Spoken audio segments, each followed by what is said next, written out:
Berhenti bicara tentang masa lalu. Saatnya menata masa depan.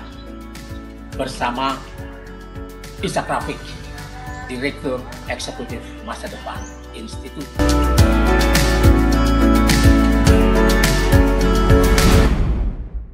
Assalamualaikum warahmatullahi wabarakatuh.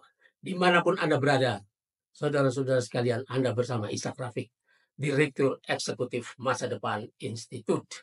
Panjangnya Institut Masa Depan Indonesia. Saudara-saudara sekalian, Ramadan tiba. Dan Masa Depan Institut bersama seluruh kru Future Channel mengucapkan selamat menunaikan ibadah Ramadan, berpuasa bulan Ramadan untuk saudara-saudara kita seiman dan setanah air.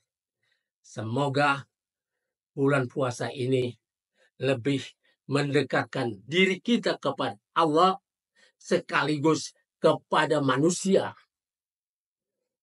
Karena di bulan penuh berkah ini, selain Allah melatih kita untuk menguasai rasa lapar. Yang merasa lapar ini kita tundukkan lewat puasa.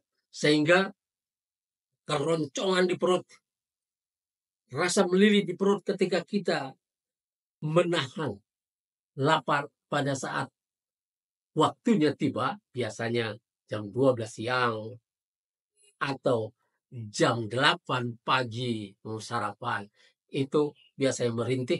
Dan ketika puasa datang, Allah melatih kita seluruh Indonesia, seluruh dunia untuk mengendalikan ini. Juga mengendalikan waktu. Lapar ada waktunya. Dan waktu ini dikendalikan lewat puasa. Kemudian kita dilatih selain dengan rasa lapar ini, kita disuruh merasakan laparnya saudara-saudara kita seiman dan setanah air dan seluruh masyarakat yang tidak memiliki cukup dana, cukup duit untuk mengatasi rasa laparnya sehari-hari. Solidaritas ini kemudian diejawantahkan lewat buka bersama, memberi buka puasa kepada orang-orang yang berpuasa dan orang-orang yang tidak punya apa-apa. Lalu menghitung hak orang lain di dalam harta kita. Kemudian kita keluarkan. Bukan sebagai kasih sayang kita kepada orang-orang yang tidak punya itu, tapi sebagai pengembalian hak. Karena di dalam Islam, Allah mewajibkan kita, ya, orang-orang yang mampu mengambil haknya atas bumi, karena semua berhak, ya, maka Allah mewajibkan orang-orang yang mampu mengambil haknya ini, ya, pasti ikut terambil hak orang lain di situ yang tidak mampu mengambil haknya. Entah karena dia cacat, karena dia jompo, karena dia masih kecil, atau karena sistem yang membuat mereka kehilangan pekerjaan mereka sehingga mereka menghadapi hidupnya dengan lebih susah. Dan inilah, ya, ibarat makan dalam satu piring nasi. Kalau ada 2 orang di antara 5 orang ini, misalnya 5 orang mengelilingi satu piring nasi dan 2 orang tidak punya tangan, maka setiap 3 orang yang makan ini ikut terambil hak 2 orang yang tidak punya tangan itu. Dalam Islam ini haram dan itu harus dikembalikan lewat zakat, lewat infak, lewat sedekah. Tapi bila orang-orang itu tidak mampu mengambil haknya karena sistem, karena lowongan-lowongan kerjanya diberikan kepada orang lain, kepada tenaga kerja impor misalnya, seperti yang berjalan 10 tahun selama masa Jokowi, maka itu juga harus dikembalikan. Lewat apa? Sistemnya itu diperbaiki sehingga orang-orang yang punya hak atas pekerjaan, atas kehidupan yang layak bisa mendapatkannya. Dan apabila sistem membuat orang menjadi lapar, menjadi kehilangan tanah-tanahnya seperti lewat Omnibus Law, lewat PSN, proyek strategis nasional, maka ini pun harus dicabut. Pemerintah yang berkuasa sekarang, Prabowo, tugas pertamanya adalah ini, mengembalikan hak-hak rakyat yang harusnya dia lindungi. Karena Prabowo ingin memakmurkan rakyat, memang itu tugasnya. Tugas pemerintah yang diberikan oleh Undang-Undang Dasar 1945 adalah memakmurkan rakyat, melindungi segenap tanah tumpah darah Indonesia. Dari apa? Dari serangan militer dan serangan bisnis. Serangan militer seperti yang terjadi selama masa penjajahan itu sudah tak ada lagi. Kecuali di beberapa negara seperti Israel yang terus-terusan membunuhi penduduk-penduduk setempat untuk mengambil tanah-tanah mereka. Dan di Indonesia bisa saja terjadi lewat PSN, proyek strategis nasional, lewat yang dibikin selama masa Jokowi sejak 2016, lewat Perpres nomor 3 tahun 2016 tentang proyek strategis nasional.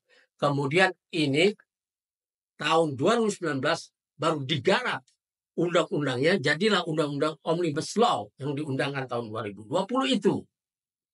Nah, inilah yang melegalkan perampasan tanah-tanah rakyat ini yang menciptakan kemiskinan. Ada 30 grup usaha yang mendapatkan keuntungan luar biasa besar dari kemiskinan rakyat ini. Dan Prabowo sekarang sebagai Presiden Republik Indonesia harus menyelamatkan rakyat dari ini. Dari kemiskinan yang dibuat secara legal lewat undang-undang dan tekanan. Kita tahu di Rempang dulu, ya berapa kali saya memandangkan, saya podcast kan di YouTube, ya, bahwa perampasan yang terjadi di Rempang itu, di mana negara pada masa Jokowi mengerahkan TNI dan Polri untuk mengusir rakyat yang protes terhadap perampasan itu. Saudara-saudara sekalian, pada masa penjajahan dulu kita telah mengalami perampasan-perampasan seperti ini, dan kemerdekaan yang diproklamirkan, yang diperjuangkan dengan darah dan keringat dan air mata seluruh tanah air. Rakyat Indonesia bersama kiainya, bersama ulamanya, bersama orang-orang yang bertanggung jawab terhadap ini, ya, melawan penjajah itu supaya tidak lagi terjadi perampasan-perampasan ini. Dan Belanda telah melakukannya dengan legal, yaitu membuat aturan-aturan sehingga semua tanah-tanah itu menjadi yang dimiliki oleh rakyat itu menjadi tidak legal karena harus ada sertifikatnya, dan sertifikat itu dikeluarkan oleh pemerintah Belanda.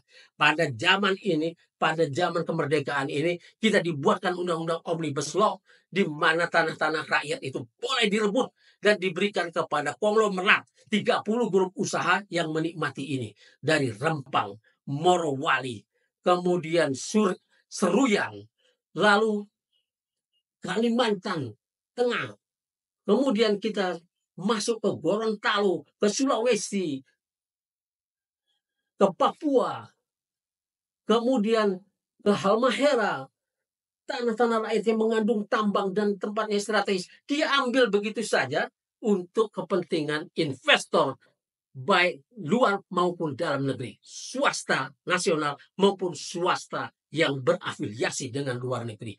Ini perampasan-perampasan ini harus dibenarkan lagi, harus di undang-undangnya harus diperbaiki untuk kepentingan rakyat. Dan inilah yang diharap rakyat dari Prabowo, karena dia berpidato seperti itu, bahwa rakyat ini sudah sangat miskin, tidak perlu bangga dengan segala macam pertumbuhan ini apabila hasilnya adalah kemiskinan rakyat.